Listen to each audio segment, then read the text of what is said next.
আজকে আমরা এমন একটি আন্তঃমহাদেশীয় দেশের নাম জানতে চলেছি, যে দেশটি আফ্রিকা এবং এশিয়া মহাদেশে অবস্থিত। জি বন্ধুরা, গঙ্গার ইট থেকে আমি আছি আপনাদের সাথে।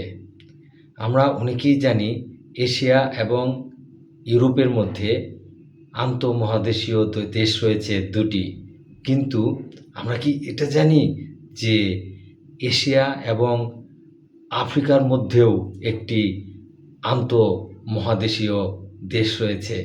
জি, এশিয়া এবং আফ্রিকার মধ্যে আন্তঃমহাদেশীয় যে দেশটি রয়েছে সেই দেশটির নাম হচ্ছে মিশর। জি, আমি আবারও বলছি, মিশর এশিয়া এবং আফ্রিকা উভয় মহাদেশেই অবস্থিত। কিভাবে?